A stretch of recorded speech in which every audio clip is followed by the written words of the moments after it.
My dude, we are finally doing something we haven't done in a really long time. We are reviewing an episode from the new series, Secret Invasion.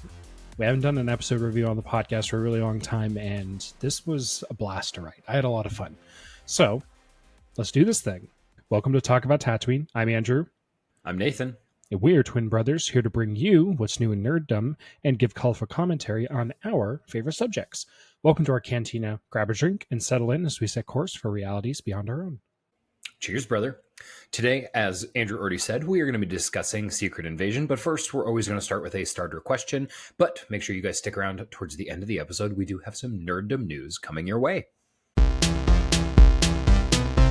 We would like to take a quick second to announce we have our first partnership. This company does not do sponsorships, so they're not paying us, but they are awesome, and we wanted to work with them anyway. Ultra Sabers is your one-stop shop for durable, combat-ready lightsabers. Each lightsaber is made out of lathed aluminum, and you can get replicas of many of your favorite lightsabers from the Star Wars universe. I myself got this lightsaber out of their mystery box, and I love it so much. It is the Dominix LE V4 with a red blade. This hilt has a beautiful black anodize on it, and I even added some gold pinstriping to really make it my own. The lightsaber sits above my desk as a decoration, and it is the ultimate accessory to any Star Wars costume I make. I've purchased these as gifts before, and everyone I have given them to has absolutely loved them. When I was in college, some buddies of mine, we all bought Ultra Sabers, and we used to wait till dark, go outside, and just let our dark or light side nature take care of the rest, and we had such a blast. If you want to grab an Ultra Saber for yourself, you can use our creator code, TalkAboutTatooine10, which will be listed in the comments, for 10% off your order. Additionally, this is the cool part. You can become a Patreon where we will be giving away 2 mystery box sabers purchased out of our own pocket for 2 of our lucky patrons. All you have to do is sub to our Patreon and retweet our post on Twitter, and you will be entered to win one of 2 beautiful sabers. Now, back to the show. Awesome. So for this week's opening question, it's kind of a weird one, and I thought of it as I was grazing in my kitchen. And I thought, this is a really weird food. I wonder if Nathan has anything equally weird that he wants to share. What is a weird food / snack that is totally out of left field, but you love anyway? So this one, I actually consider this to be so weird that I've almost called into a hot dog as a sandwich, which is the Mythical Food or the Mythical Kitchen podcast. And I've almost shared this because I think it would make the cut. I really do. So my weird snack food is chips and salsa, but with a twist. So you know how the end of a bag of chips, it's mostly just like crumbs, and you're like, do I really want to just like dip my fingers down into like salt and crumbs, and you're not really sure what to do with it? So what I do is sometimes I'll even like wait until there's like down to like just a tiny bit left in the bag. I'll smash everything down. And then basically I will pour salsa into a bowl, add a spoonful of sour cream, pour the chips on top, stir it around, and then basically eat it like cereal. And it's delicious. It's crunchy, salty. You have to eat it in like 35 seconds though, because it will quickly lose its integrity and just become mush. And so you have to get in there while the chips are still crunchy. You usually don't do this with a big bowl. It's usually like a small bowl or even like a serving dish, something you'd put like a little bit of like dip or ketchup in or something. Yeah. So, but that's usually how I like to finish it out, just because it's always super tasty. And I don't really like wasting that little bit, because especially like if it's like a good bag of chips, like For sure. Lord help me if it's a bag of Cool Ranch Doritos. Oh, it's good. It hits. I have exactly 2 pieces of feedback. First off, that is gross. That's weird. Yep. And second off, I've definitely done that before. Checkmate. Okay. So mine is pepperoni and pretzels. So here's what you do. You grab a hard pretzel, preferably the mini ones. Like if you do a big soft pretzel, it's not going to yield the same result. I do the flat ones from Snack Factory that you can get at Costco.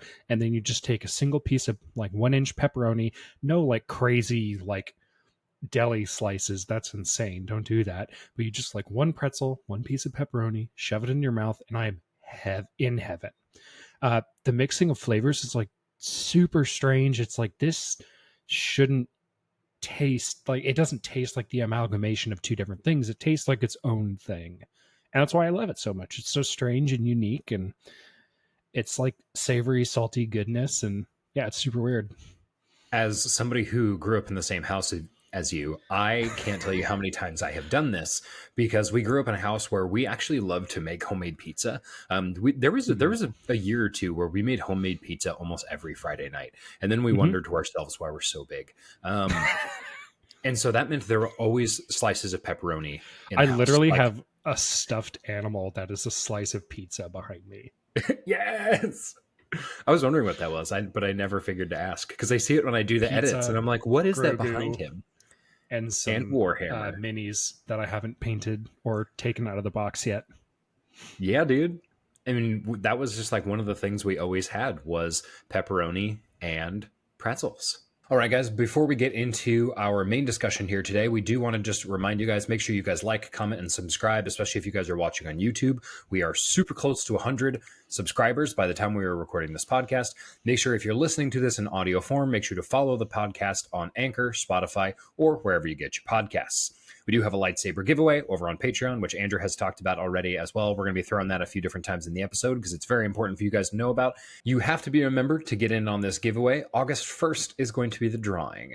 This is your official spoiler warning before we get into Marvel Secret Invasion. So if you have not watched this yet, now is your time to eject,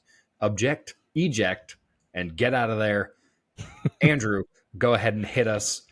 Let's start with that discussion. Skrulls are on Earth, but we already knew that. Not unlike humans, Skrulls as a race have some more radical factions amongst them. In this episode, we discovered that one such sect of Skrulls is attempting to start a civil war between the nations of Russia and the United States. We see Talos chase after his daughter Gaia, who has been swayed to the side of these radical Skrull factions. And the episode ends where, in a move of deception, Gaia gives Agent Fury and Hill, along with Talos, a false lead trying to stop the detonation of several dirty bombs. Too late, they realize that they are chasing the wrong carriers. The bombs detonate in the crowded streets of Red Square, killing dozens. During the tumult, we also see one of the radical Skrulls impersonate Nick Fury and gun down Agent Hill. Talos has learned the ugly truth of showing mercy to his enemies, and Fury loses one of his only friends he has left. Humanity builds more and more defenses like Saber to defend them from the outside universe, but little do they know that the gravest threat against them is from within, a poison in their blood ready to corrupt the brain and turn it to their will like some revolutionary version of cordyceps. Instability, mistrust, and deception are the names of the game. Thank you for that opening, Andrew. Go ahead and start us off with giving us a rating on this first episode. 1 out of 10, please. So I've actually watched it twice already. I've watched it once last night and another time this morning. I would probably actually rate it higher. So the first time I had a lot of trouble paying attention. I was on my phone a lot, and a lot of the visual elements I just wasn't paying attention for. So that's my bad. I moved it down from a 7 to a 6 because on Twitter I heard and saw that the intro is actually created using like AI art generators. And that doesn't feel good. I can't really express super clearly why I think that's wrong, but I don't like that. I want real artists to get paid. Do you mean like the intro, like the opening roll? The intro cinematic was created by AI. So when they're going through like the actors' names and stuff like that. Yeah, like Chat GPT. Chat GPT doesn't do images, but you get the gist. It was really, really good. The second viewing, I probably would give an 8 out of 10. You would give it an 8 out of 10 if you saw it again? I did see it again, and I would give it an 8. Gotcha. So I gave this a 9 out of 10 because I loved it. I think you're valid in like saying that, and I'll kind of go into my stuff here in just a moment. I do agree with you. I don't like AI art generators. Like if you're using it for fun, like that's whatever. Cool. If you're like, hey, I used an AI art generator to generate a new desktop background, I'm like, cool, that's fine. But when you're starting to get into the big, like heavy hitters that is Marvel, DC, Star Wars, all these, like Warner Brothers, all these big production studios, they should really pay other people, because this is just another way, with like the writer strike and stuff going on. This is just another way for studios to avoid paying people to do the work. AI is meant to be, I'm going to get up on a soapbox for like 30 seconds. AI is meant to be something that improves our lives, not to take away the value from the creative talents of others. Now I'm getting off of my soapbox. I think that's a really good point, because for small content creators or even indie studios who don't have the funds to pay artists, or if it's like, you see content creators on YouTube are like, hey, I'm creating this animation, what have you, and it's like, hey, they're a one-man team. Yeah, they probably don't have the liquid funds to be able to hire contract artists or salaried artists to help them create their works, which is a good thing. That is improving their quality of life. But when it's a large corporation that does have the funds and they don't contract out that work or assign that work to people that's on their salary, that feels bad. And maybe there are graphic artists who on their team who are using AI in conjunction with their actual talent. That's probably closer what actually happened, but just based on the rumor mill, it sounded like they just used AI, and after however many iterations, they found what they were looking for, which again doesn't feel good. I'm okay with people using AI as like, hey, I just need to like whip something together really fast and then I can add the finishing touches on my own time. I think that's fine. I don't know. The whole thing is such a slippery slope, and I'm also not an expert, so take that with a grain of salt, but we'd love to hear what you guys have to think about AI down in the comments. Let us know if we're totally off base. We're totally open to correction and getting the story right, so we can talk about it and have, reasonable discussions on these things. Before we go into that, I did want to finish off just my ratings, because basically why I liked this episode was because it gave me big 24 vibes. And if any of you guys are fans of 24, it was really good back when it came out, but it dates itself really, really hard, because 24 has a lot of either covert or very overt themes of Islamophobia. And I'm really not a fan of that, because Muslims are actually really nice people. And they're like, nope, because that was just like, the bad guy was always like a Muslim extremist or something like that. And I never really liked always that. Always a brown guy. Yeah, it's always a brown guy. And this gives the spy thriller minus the Islamophobia. So I'm really, really excited about that. I thought it was interesting, given the kind of current political climate, that the first episode takes place in Russia, because that's like, in a classic American like spy movie move, you're either at war with like terrorists, Russians, or like the Chinese. It's always like one of those few. Or the North Koreans. So I think that's like kind of interesting, but also I'm like, this is aliens exploiting that like already tense relationship. And to me, I'm like, that actually makes sense. Like if an alien wanted to come down to the world and destabilize the global systems of government, that's exactly what they should do. And so I'm like, that's not even like, that's super accurate to like where we're at right now. Because they're like, hey, by the way, you know how like Russia and the United States don't really like each other that much? What if they just like started bombing each other? And you're like, oh yeah, that would be terrible. And it would probably work. So I understand. And I actually think that's a good plot line, because I think it's very believable. You're like, yeah, if that started to happen, like there's going to be some serious consequences, which we see at the beginning of episode, or at the end of episode 1, because what is his name? Gravik. Sorry. Gravik is successful with his plan. Gaia totally like gives them like the cold shoulder with the infrared spray, and they totally fell for it. And then at the end, he doesn't even, this is when I get into my favorite moments, is like, he doesn't even like, there's so much I want to talk about. So I won't skip over this too much, but I'll go through my bullet points. So I'm actually making a little bit of sense here. Can you share with us some of your favorite moments for this episode? Yes. I really thought they did a good job pulling at the heartstrings of the viewers at the very, very beginning of the episode. You get Martin Freeman, aka Watson, if you've ever seen Sherlock, aka Bilbo Baggins, if you're a Lord of the Rings and Hobbit fan. But he plays a huge role in the Marvel universe, as well as Agent Ross. Now, you see him, he's like one of the first characters you see come into screen. So immediately you're like, okay, cool. Agent Ross is in here. What does he have to say? And you get kind of like a Charlie conspiracy moment. I don't know if you're familiar with Always Sunny in Philadelphia or that meme where A he's little like bit, coked yeah. out of his mind and he's like pointing at the thing and there's like all these lines drawn. That's like 100% what's going on here. So in the first 3 minutes, there's a conspiracy. At the 5 minute mark, somebody has already gotten murdered. And then you get a few minutes later and Agent Ross is what you think apparently killed, and it just gets the drama going very, very quick. They cap this off at the end of the episode as well, so they're pulling at your heartstrings because they killed a character, but you get the immediate relief of like, oh, that was a Skrull, it was an alien, it wasn't Martin Freeman, thank goodness. It also begs the question, where's Agent Ross, you know? So I thought that was really good. And then they cap off the episode, they bookend it with actually killing Agent Hill. Maria Hill, who's played by Kobe Smulders, aka Robin Scherbatsky from How I Met Your Mother. She does a great job as Agent Hill. She's very iconic in Yeah. that role, Mm-hmm. and she's dead now. Like, that's crazy. And I think this is just a really, really strong start to the series.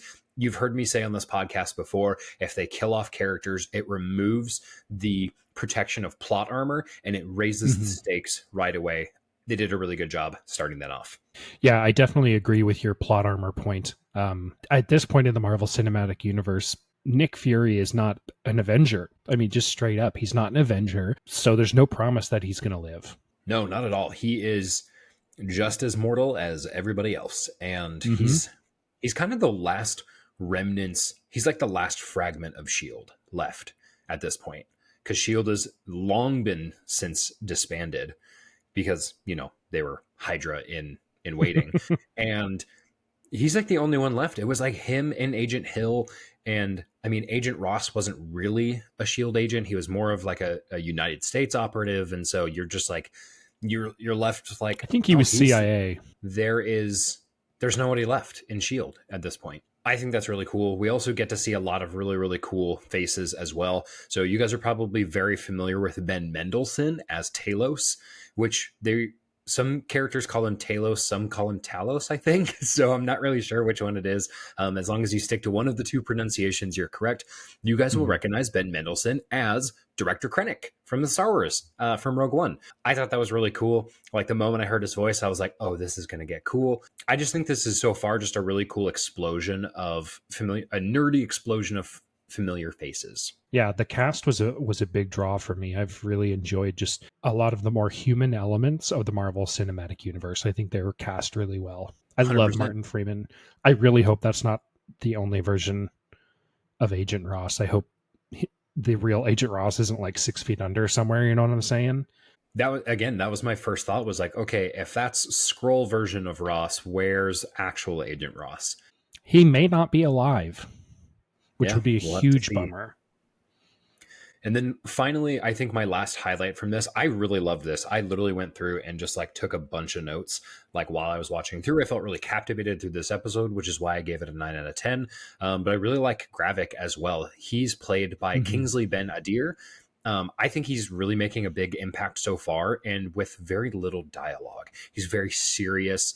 I love that he doesn't monologue to Fury, and he just blows up. He turns, he presses the button, and he's gone. And the episode is done. And he puts the cherry on top with that final, like, just kick you while you're down, and he impersonates Fury, and he kills Robin Scherbatsky. No, Agent Hill. And I was the whole episode, I was like, I swear my jaw was off. It was like an hour-long episode, and it went by so quick.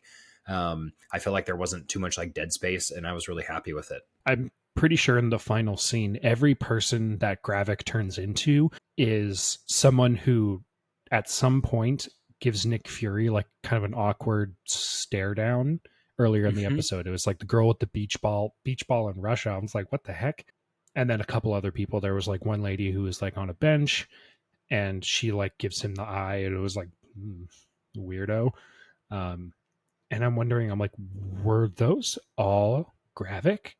Or is that, it's hard to tell if that's just like a pool of faces that they have to to take from. It was unclear when we went into the scroll compound whether those people were in their weird stasis chambers, which actually brings me to one of probably my favorite thing.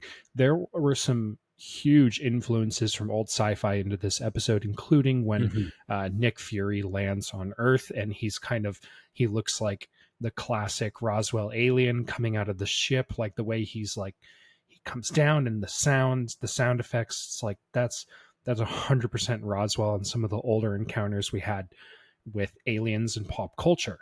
I loved that. And then the whole thing with like the Skrulls taking people, I'm like, body snatchers. I'm like, this is like body snatchers. Yep. Like I love it so much.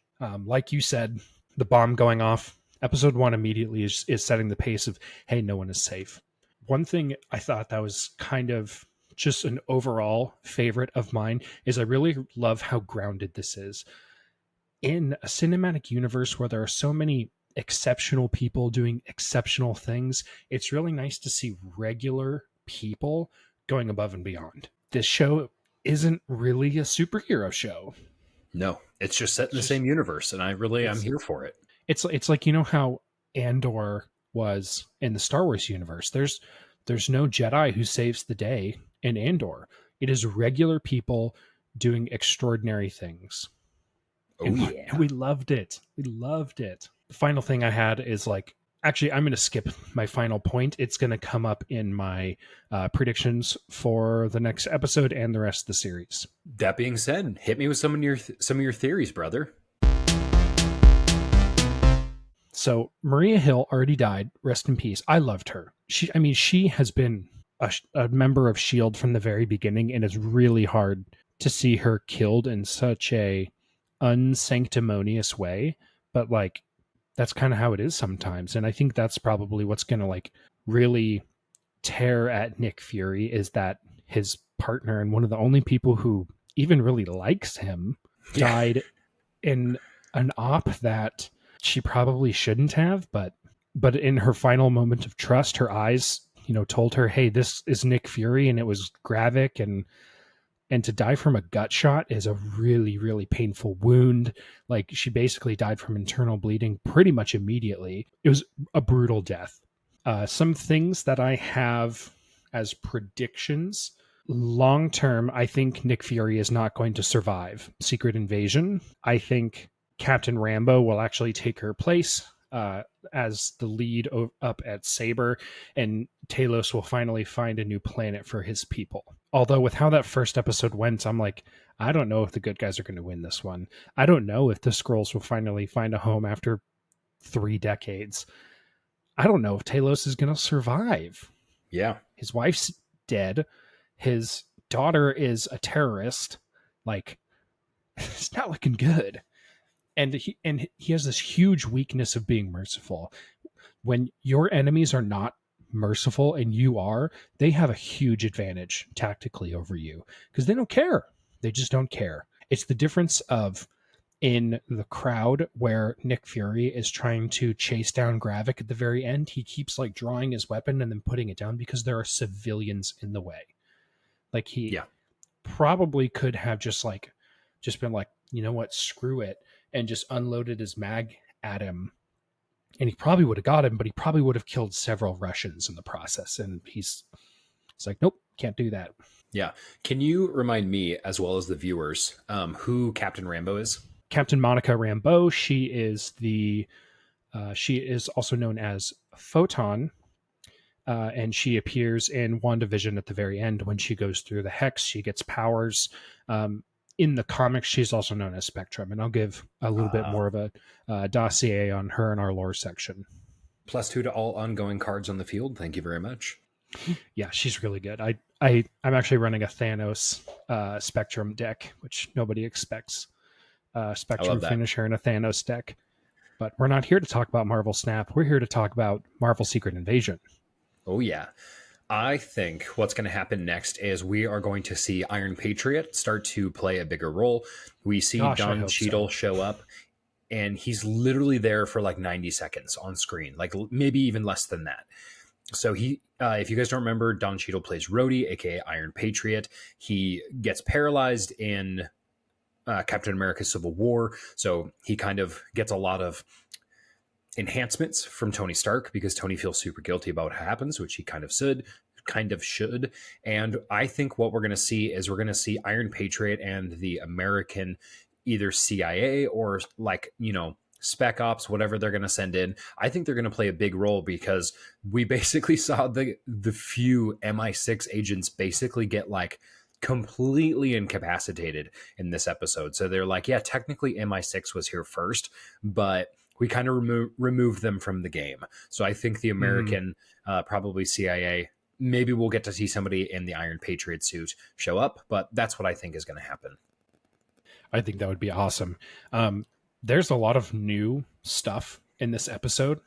We haven't really seen a lot of the scrolls on screen. So what we're going to do is we're going to do a quick lore review on the scrolls and some different elements of the show. Nathan, can you hit us with some lore? Yes, I would be happy to. So we both posed different questions here. And if you guys just aren't caught up on everything that is Marvel, we're just going to fill you guys in so you guys are up with it. So my question that I posed are, who are the Skrulls? And I think I spelled scroll wrong several different times. So if I accidentally say skull, that's why. The Skrulls are an alien race of shapeshifters introduced to the MCU in Captain Marvel. Skrulls are able to make their way to Earth and infiltrate the planet. Their goal is to make the Earth their new home. So far, in Secret Invasion, we see that happening through means such as bombings, terrorism, espionage, all on a global scale.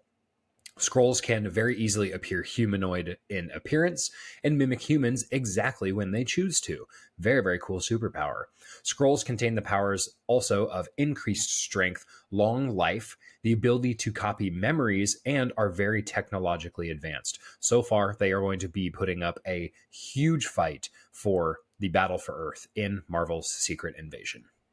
Yeah, they're a huge threat to humanity who, other than their massive amount of superheroes, I would say, humans have a proclivity to create enhanced individuals kind of a lot. Humanity itself, not very advanced, not very powerful, could be better. Another element to the show that was mentioned a lot, but we don't really know anything, is Saber. So what is Saber? In short, it's a space station. We really don't know its size or scope of abilities yet. Expect to see a lot of Monica Rambeau, aka Photon, in the MCU, but also went by the name of Spectrum in the comics. Rambeau is reported to be a captain on the space station, and naval ranks captain is much higher than its Air Force comparison, so it's hard to see whether or not she is the captain of Saber, or is she just a captain? We shall see. So in the Marvel Universe, humans as a species have not been able to rise out of the shadow of their superpowered brothers and sisters, i.e., without the massive amount of enhanced individuals, humanity is not a galactic contender. With the construction of Saber, we're hoping to see a change. I'm very excited to hear more about Saber because they mentioned it like 8 times, and I was like, I have no idea what that is. According to the MCU wiki, we don't know what Saber stands for yet. And when we know, we'll let you know. It's obnoxious. That's rough. Normally people are like, well, if you read the comic books and they give you the whole backstory already. And they're like, well, if they want to be accurate, then this person is going to do this and this person is going to do this. And it's a whole thing. It is a whole thing. I am so sorry to all of the our fans of comic books that I am actively mocking right now. I do love every single one of you so much. One thing I do want to point out is that in season 1 of Agents of S.H.I.E.L.D., I think it's actually Maria Hill is talking to Grant Ward, but I'm pretty sure that Agent Hill is talking to Agent Ward, and she asks him, what do you think S.H.I.E.L.D. stands for? And he gives her like the strategic, or what does S.H.I.E.L.D. stand for? It's like strategic homeland intervention, blah, blah, blah. Yeah. And she's like, well, what does that mean, though? He goes, I think someone really wanted our initials to spell out S.H.I.E.L.D. And that's kind of what I think about in Saber, is I think someone really wanted it to spell out Saber. Space pew pew at, I don't know. I was thinking space. Never mind. I was going to try to come up with an acronym and I forgot how to spell. I just had a mini stroke. Don't worry. We're going to cut that right out. So stupid. All right, Andrew. We've gone over a little bit of lore. We've gone over our favorite parts of the episode so far. Hit us with your least favorite part, if applicable, please. I thought it was just a touch slow for the first episode. It definitely ramped up towards the end. But we saw things like Andor really have a slow build and it totally paid off in the end. Nick Fury's portrayal seems kind of off. It seems a little different than that of his Avengers appearance. He seems more compassionate and less rigid and tactical. He does a lot of hugging, which seems weird, but also like he's gone through a lot. So I guess there's that. One thing that you mentioned, when we grew up, we were watching a lot of thriller type shows with terrorism and the concept of terrorism and terrorists being the big bads. I mean, what else do you expect from a post 9/11 show written in America? Despite being those shows being thinly veiled propaganda and recruiting tools, these shows are inherently compelling television, and Secret Invasion is using that to its advantage without the undertones of people who don't look like you and I might be terrorists. Mm-hmm. And which I guess is sort of a bad thing, or that's a good thing, even though I wrote it in the least favorite parts of the show. It's taking something that's been really wrong with the genre of spy thrillers and making it better. Agreed. I do like that. Yeah. You just people are impressionable. You have to remember that at the end of the day. So a lot of times when people complain about Hollywood doing certain things, and you have to remember that people at the end of the day are going to move in mass and think in mass. And so what you put on TV does actually matter. So most people just don't realize that's part of visual and entertainment psychology. As far as least favorite part, I don't know if I had a least favorite part. Weirdly enough, I thought the pacing was really, really good, but that was also because I was watching this episode really, really intently. Normally, when I watch the episodes, I watch them while I run. And so the time goes by very quickly. I was actually watching this last night in my office, right here in this chair, and I was trying to take a different approach to watching TV, which was taking notes while I went through. Because one thing I have a huge problem with is character names, backstories, and who everyone is in relation to each other. And so that's actually what I was doing while I was going through. So I ended up like going back, replaying scenes. And so I felt like the pacing was really good, but I also fundamentally watched this episode in a different way than I normally do. So I was like literally making a character list. I was like, okay, we've got, different scrolls, and some of these are good, some of these are bad. I've got a question mark next to Agent Ross. I don't actually know if he's a player in this TV show. But I thought like there was just like a lot of good stuff going on, and I felt like it was really, really good. It was just really well paced, and I wanted to make notes because there's going to be some of these characters that show up in other episodes that are probably going to take more of the lead. So, for example, Pagon is he's the Skrull lieutenant right under Gravik. And I was like, okay, I'm going to want to remember his name later, because if and when we're getting to see these characters take a bigger role and take part in different events, I'm not going to be like, oh yeah, it's that guy. It's the second in command. It's like, no, his name's Pagon. And so anytime there was a name, I would like pause, write it down, who they were, like really quick description, because if people are going to be changing faces, I'm going to want to know who everyone is. So yeah. Even with you pausing and like taking notes, you still felt like the pace was pretty good. So that says something.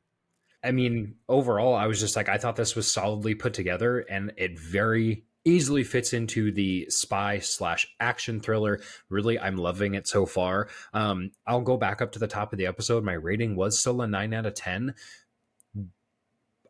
I don't know what a 10 out of 10 looks like, truthfully, is what it really comes down to. And I think when I get a 10 out of 10, I'll let you know.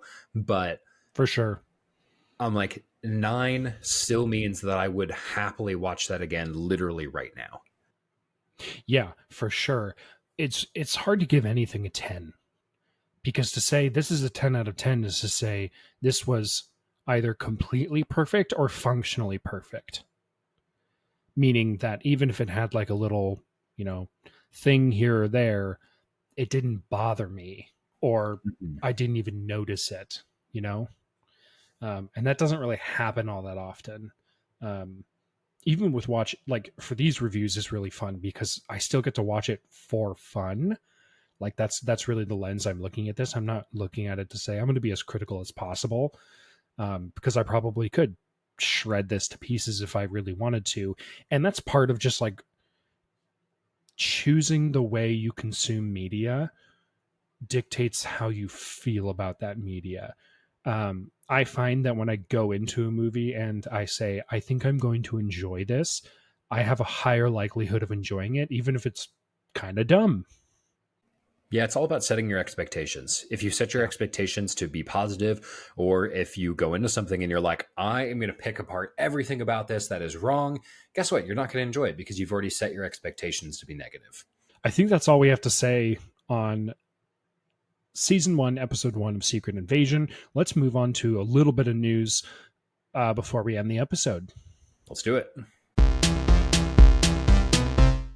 So, for you guys and you Marvel fans, since you guys are out here listening to this podcast right now, what if season two should be coming this year, 2023?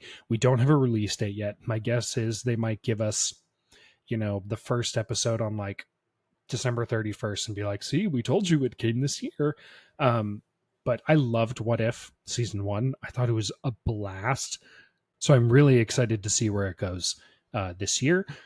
If you haven't already seen it, Across the Spider-Verse is in theaters, and I highly, highly recommend it. So fun. Sony is killing it over there. A couple years ago, I would have thought, in the excitement of Endgame and Infinity War, I would have said to you, like, Sony really hasn't done anything incredible. Like, even the Marvel Spider-Man is more fun. Sony Studios, you do you. Other than Yeah. Morbius, y'all are killing it. It's Morbin time. Some more news we've got for you guys is The Marvels is coming out November 10th. So we've got a few Woo. dates coming your way. So make sure you guys mark your calendars. The Marvels coming out November 10th. Just repeating that again because I'm old and sometimes I leave my news in the form of What? voicemails. What'd you say? Who's a speak louder? Another movie that I'm really excited that is coming to Disney Plus because I have not seen this yet because I am so is Guardians of the Galaxy Volume 3. This is coming out to Disney Plus on July 7th. I will be watching this as soon as possible. I'm very, very excited about this. We also have Ahsoka hitting Disney Plus August 23rd.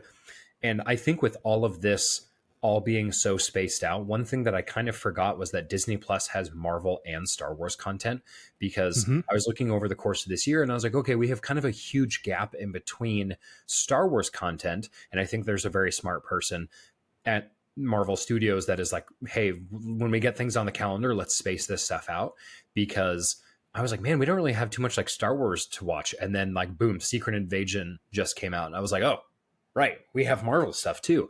And so I'm really excited about that. And also you mentioned What If season 2 coming later this year. I love the What If series. I literally just rewatched that like a week ago because it's probably some of my favorite Marvel animated stuff.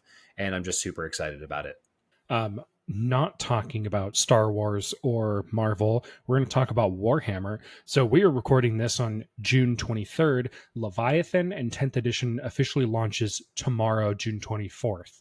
I have ordered my Leviathan box and it should show up hopefully tomorrow. When I track the package, it says it still is in like Memphis or something. I live in Seattle, so it's nowhere close. So I'm hoping it shows up tomorrow. I'd be a little upset if it doesn't. But they also launched a new Warhammer app that has a list builder and like your indexes and your data sheets on it, which is currently free. However, that is not going to last. Even in the app, it says, hey, these things are going to be free for a limited time. Probably what's going to happen is as they release the 10th edition codexes, those new codexes and data sheets are going to be locked behind paywalls. So Games Workshop is doing Games Workshop things and not really, even though they are massively profitable, they're still, putting up these pay gaps because they know people will pay them for the most part. Personally, I get by pretty well by using things like Wahapedia and Battle Scribe, and I just avoid buying the codexes. You can probably see on my shelf, I actually do have the 9th edition Dark Angels codex, and I think I got that as a birthday present. Yeah. So it wasn't even really something that I went and bought for myself. I was just like, this would be cool to have, and it looks great. It's cool. Like, I read all the lore in it. The first thing I did was pour through it. I was like, is the lion alive? And he is, and now he's back. He's back. He's back. You're probably going to hear a lot of grief about the Warhammer app from us as we continue to talk about different indexes and codexes and review. Oh yeah, what's we're good, gonna what's slap bad. it around a little bit. we're gonna give it a good slapping. Let me just get this out there. Like, for the most part, I really like 10th edition, having not played it. Which we will resolve that tomorrow. We are also going to resolve that tomorrow, June 24th, which will be several weeks before this actually airs. So we're going to be playing a 3-player game: Orcs v Necrons v Space Marines. Nathan, as you can see, which is his little title down there, or it might be down there. I don't know where he's going to edit. Put my face over there. He's War Boss Nathan because he's running, Gazgul Thraka and his many, many, many, many orcs. To all my friends with green skin, wah. Throw a wah in the chat.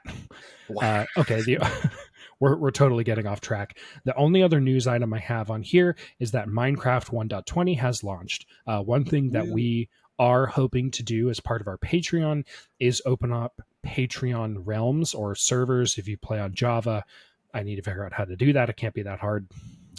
I've used a computer before, believe it or not, but we definitely want to set up some realms on Bedrock. So if you want to be a part of that, go ahead and join our Patreon and we'll get you hooked up.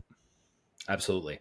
I'm very excited about the new one. The problem is I literally don't have time to enjoy all my hobbies at once. Like, I've still been trying to play through Bolt Gun. I still haven't even leveled up all my commanders from StarCraft 2, and that game has been out for like over a decade. And I'm like, I have this whole table behind me, and it literally looks like a mess because it is a mess. It is all my Warhammer models. It's my entire 1,500 point army that I'm playing tomorrow, and so like half of them are unpainted, which thankfully I play with you and a very nice friend of ours who do not penalize me for having unpainted models, because I'm like, I do not have time for this. So my stuff isn't finished. It's all primed and base coated, but they're not finished by any stretch of the imagination. The more and more I get into the painting hobby, the more detail I want to add per model. And I'm like, I have like probably a year's worth of work with the models I already have, and I bought more. I have officially started a pile of shame, is really what I'm trying to say. I have all of my models unboxed and put together. Thank you very much. That's amazing. It really is. All right, guys. I wanted to hit us with a quick quote from episode 1 of Secret Invasion to finish us off, and then we'll go into our regular outro. From Nick Fury: everybody gets one, nobody gets two. Thank you guys so much for watching. Every single one of you guys is amazing. Make sure to leave your theories in the comments, share pictures of your models, our Warhammer models, or if you play any of the Marvel games as well. There are other tabletop games that cover Star Wars, Marvel, things like that. We would love to share that stuff on Twitter and Instagram, for sure. So make sure you guys do that, or just send us an email at talkabouttatooine@gmail.com. If you have a question that wants to be featured on air, send us that as well. Make sure to subscribe and like this video so the algorithmic overlords will slice this video into the feeds of other like-minded folk. And until then, watch out for your neighbors. They might be a Skrull. Close your eyes.